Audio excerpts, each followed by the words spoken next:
started my podcast in 2017. He got me invested in some kind of fruit company. I was like trying to figure out, this was before I was connected to anybody outside of Alabama as it relates to insurance. And I was trying to find some guests for the podcast, and she was reading Power Position Your Agency. And I had read it too in the past, and I was like, what about that guy? And she looked at me, she said, there is zero chance he will come on your show. And so I went on Facebook, I sent him a DM, and 30 seconds later he said, yeah, I'll come on the show. And I was like, what do you think about that? So people would ask me, like, because we got some pretty big names in the insurance industry when we first started, they were like, so how are you reaching these guys? Are you reaching out to their booking agent? I'm like, no, I'm going on Facebook and I'm sending them a DM. I talk to agency owners all the time and tell them we're on Mac, and there's this general sense amongst agents that you can't be on Mac and run an agency, and it's simply not true. Are there a couple of carriers that don't work? Yeah, and we don't work with those carriers. If they're not willing to be on platforms that allow us to use them on whatever device we want to use them on, that's probably not a company that's got a lot of long-term sustainability, you know? I would get on the phone with them and I would say something effective. Look, I know your agent is telling you they're putting you through these 35 carriers. That's not really a great agent. A great agent should see your account and know exactly where it should go.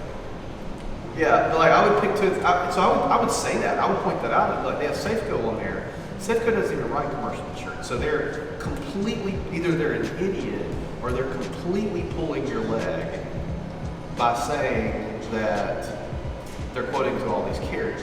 Okay, so a true insurance professional that knows their stuff is going to know that I know your account's going to fit with this carrier, this carrier, this carrier. This is who we would put you with.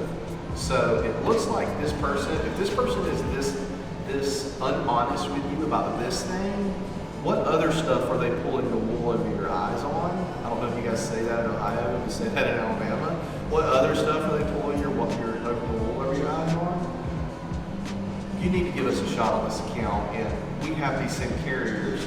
It doesn't come down to who has what carrier, it comes down to who can get the job done. And so I would approach it from that. I don't know if that was what you said or not. All right, cut the deck 7 times. This would be a cut. That's 1, so you need to do 6 more times, and it doesn't matter how deep or whatever. 2, 3,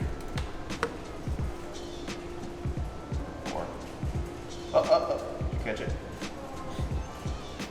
Did you mess it up? No. Okay. 4, 5.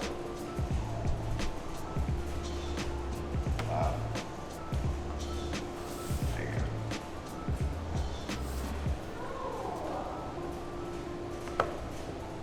6, 7. Wait, no, you gotta do more time. More time 7. I think I'm gonna be really disappointed if this doesn't work. Here. Alright. So you cut it randomly, right?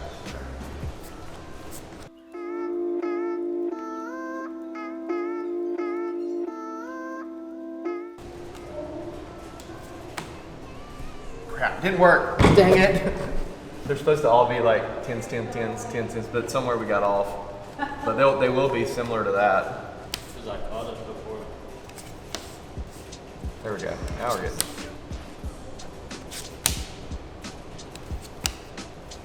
So what you do is you put it ace 2, 3, 4, 5 in each suit. Ace 2 all the way up, and then you. It doesn't matter as long as it's a multiple of 7. It doesn't matter. You can cut 1 card. Doesn't matter how you cut it, but as long as it's a multiple of 7, and then you count out ace 2, 3, 4, and it's if you do it right, it's supposed to be all aces, and they're in the same exact suit order. Happy birthday.